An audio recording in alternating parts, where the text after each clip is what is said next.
Hello, everyone, and welcome back to 305 Insights.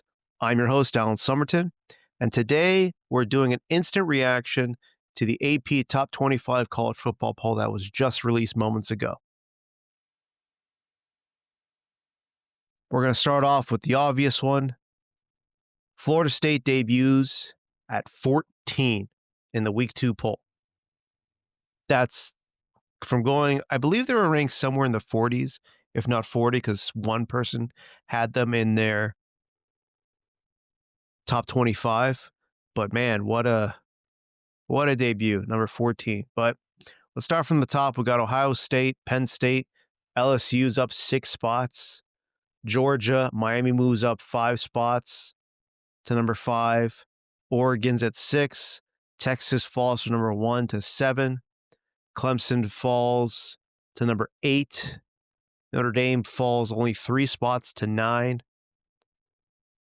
South Carolina is at 10, Illinois at 11, Arizona State at 12, Florida Gators at 13, Florida State at 14, Michigan at 15, 16's Iowa State, 17 SMU, 18 Oklahoma, 19 Texas A&M, 20 Ole Miss, 21 Alabama, 22 Tennessee, 23 Indiana, 24 Texas Tech, and 25 Utah. So I think probably I would say the biggest surprise. I mean, again, Florida State jumping up to 14. The week 1 losses, with the way they played out, didn't really adversely affect anybody as long as the game was close. I mean, you're looking at Texas 14-7 at Ohio State, and you go from number 1 to number 7. You're still a top 10 team after losing. The Clemson game, 17-10. Honestly, we'll do a recap on a lot of these games later in this week or later today. The Clemson game wasn't as close as the 17-10 would indicate. There was a touchdown taken away from LSU, but Clemson only falling to number 8 is interesting. Notre Dame falling 3 spots to 9. Again, they really UM was dominating that game, and we'll have a full recap of that game as well until they just let their foot off the gas, I guess is the best way to describe it. Alabama's staying up in the top. I mean, keeping them out of the top 20 is a good thing. You really have to see what they're going to be made of this year. It's a matter of how Florida State made them look in game 1 and the hype coming into the season. There's a lot of concerns for Alabama, and we'll discuss that in our full recap of the Florida State matchup. So basically, the Michigan-Oklahoma game this coming week is going to be a top 20 matchup. I'm just really intrigued. Man, Illinois, they're on the cusp of being in the top 10. Who would have thought that? That's crazy. Kudos to UM for getting all the way to number 5. I'm surprised. Honestly, I'm surprised LSU did not get up to number 2 because of Penn State's schedule going up against Nevada, and they got FIU this week. Ohio State deservedly should be number 1. So, yeah, just quick thoughts here. I mean, I'm glad Utah's in the top 25. They deserve to be going into the season. Like I said, I'm really high on that team. I think they're going to win the Big 12. Indiana did not look that great against Old Dominion, so I can see why they dropped. Other than that, no crazy surprises. I think, you know, there's a lot of people that benefited from people dropping or just looking mediocre. Again, outside of Florida State, you got Iowa State with the biggest jump at 6. LSU with the biggest jump to 6 as well, not counting anybody that has already been in the poll. So I think, again, preseason rankings are a little ridiculous. It does make Florida State's win look a lot better because they beat the quote-unquote number 8 team at the time. But again, if Alabama goes 8-4 this year, how impressive will people hold that it is an out of conference SEC versus ACC matchup? But it holds a lot more weight as if Alabama's, 10-2 as opposed to 8-4, which might be a possibility looking at this season. I mean, LSU's defense looked pretty solid. There's some holes in there, but not going to really get into that on this podcast.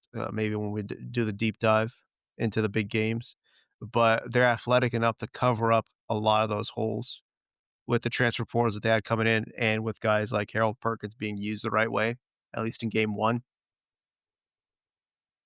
Miami, again, I thought they would not dominate. I thought they would have the advantage in the lines of scrimmage, and they did for extended periods of time in that game. Ohio State's defense with Matt Patricia, I had my concerns as I voiced them previously. They really made Sark, who I think is one of the more creative play callers in college football, they made him look like he wasn't confident at all with Arch Manning as his quarterback. South Carolina looked okay versus Virginia Tech. Dylan Stewart's going to have to do a lot of carrying on that defensive line for South Carolina, and he made his impact known because that kid's a freak. So yeah, I really was hoping for a little different sort of rankings here. Kind of surprising, but not really.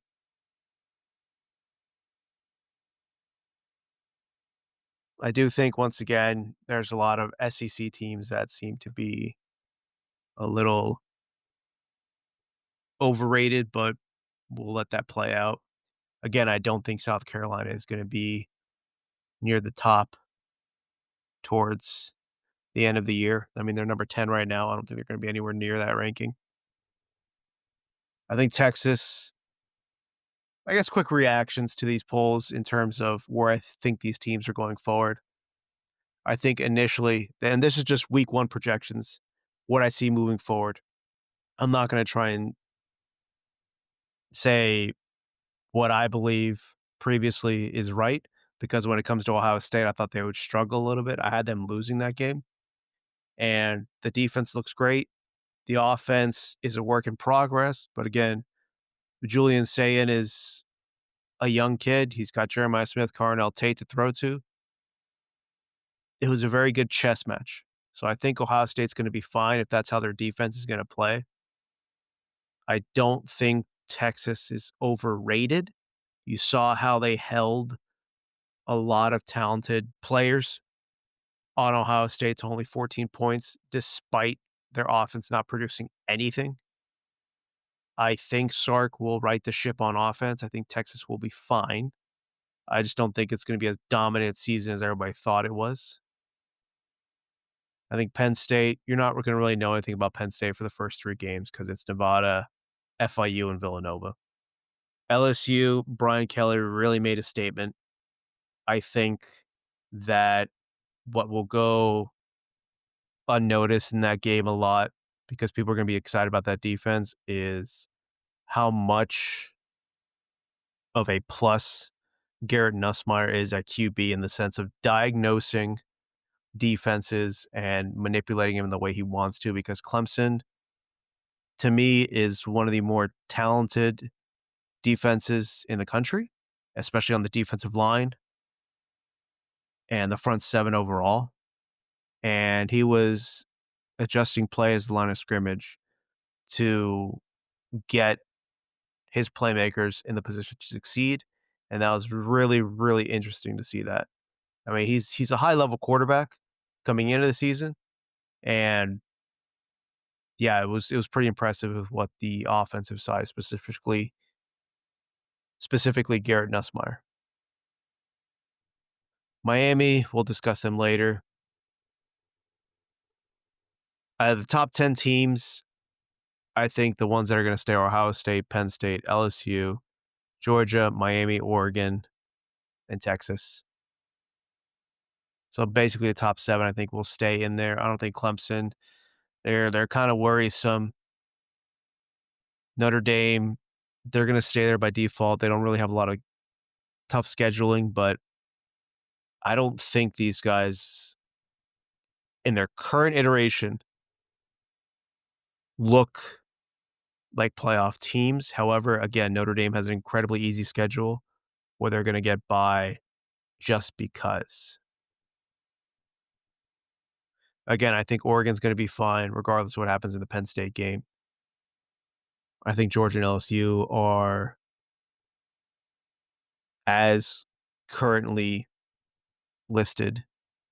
And from, again, Georgia didn't really face anybody, but they look like the cream of the crop in the SEC based off of how the other teams looked. I mean, Texas obviously lost. Oklahoma faced Illinois State. Texas A&M was in a dogfight with the University of Texas San Antonio for a bit before they pulled away. Ole Miss faced Georgia State. So you're not really going to find anything out there. Tennessee looked okay against Syracuse. They pulled away a little later. So to me, the cream of the crop right now in the SEC is Georgia and LSU. In the Big Ten, it's obviously Ohio State and Penn State, with Oregon coming up just right behind there. And in the ACC, it's clearly Miami. I got to see Clemson up against another opponent in terms of, put it this way, when Clemson goes up against teams that can match them body for body, like, let's say, this year, or LSU, or Ohio State, when they're not going up against someone that they have a talent advantage against, because Clemson is still one of the more talented teams in the country based off of their recruiting and whatnot. Clemson is not looking that great. I believe since they lost to Ohio State in that Sugar Bowl, or I don't know if it was LSU in the Sugar Bowl, they're 1-7 against opponents outside the ACC. And I had high hopes for Clemson this year from an unbiased point of view, because obviously I root for FSU and secondarily. Clemson did not look good offensively. And if that's what they're going up against when you're looking at Miami, or again, at this point, not to overhype them, I'm saying if you're putting it from the viewpoint of 1 week, them going up against Florida State, it's concerning. You cannot run the ball against LSU. So right now, I don't want to be biased, but I think the class of the ACC right now is Miami and Florida State. I have concerns about Clemson. I think SMU's fine. Just not sure what's going to happen there with Clemson. Big 12, I think clearly as of right now, I mean, again, I'm really high on Utah. They just got in the rankings, but Arizona State, they struggled a little.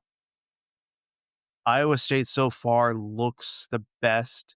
They do have that good win against Kansas State, although it doesn't look as good now because Kansas State struggled in their game.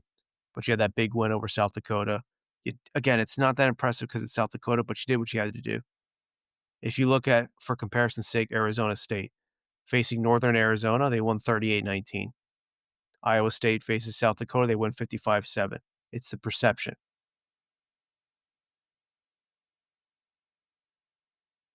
And again, the perception is Utah faces an out-of-conference opponent that used to be in their conference in the Pac-12, and UCLA goes into their house and shuts them down completely, 43-10. It's week 1. There's a lot of moving parts here. A lot of teams aren't going to look as bad as they did week 1, which is the hope for fan bases at Clemson, in Alabama. And there's teams that are hoping to continue to look as good as they did. If I'm LSU and that's how the defense looks week in and week out, where you're forcing people to pass the ball and become one-dimensional, you can't really ask for much more. If I'm a Florida State fan and you saw them dominating both sides of the line of scrimmage, that's a recipe for success. If I'm a fan, clean up the fourth quarter. You were up 21-7. You were dominating that game. And there was a hiccup here and there, some big plays allowed, lack of execution on the defensive side, and then you're in a dogfight. There's certain things you got to clean up there. Same thing with Texas. Do you trust Arch Manning or not? There's a lot of weapons on that team. Do you trust him or not? Now, again, you're not going to find out a lot of these answers in week 2 because there's a lot of teams out there who play the big week 1 games and they face easier games. FSU is going to face, I believe, East Texas A&M this game. Alabama's facing University of Louisiana Monroe. You've got facing a cupcake. I don't know if it's Bethune-Cookman or one of those other type games. Again, Penn State, you're facing FIU. I'm sure LSU's facing a cupcake as well. So there's a lot of ironing out details that are going to happen this week. But overall, we'll dive into the big games in more in depth. Great week 1. It's about as awesome as you could have thought it was. And we'll do another dive into the FSU Alabama game because, again, that was really exciting to watch, obviously, as an FSU fan. And we'll recap the game. So there's a lot to look forward to this week. And then we're going to try and catch up and do big games for the week. If there are any big games in the sense of, like, I know there's Michigan, Oklahoma. That's a huge game. But just try and see what we can do, build out a parlay ticket and whatnot. But thanks for listening to this instant reaction of the AP poll, top 25. You know where to find us. YouTube, like, subscribe, turn those notifications on, throw a comment in there. Apple Podcasts, same thing, rate us 5 stars.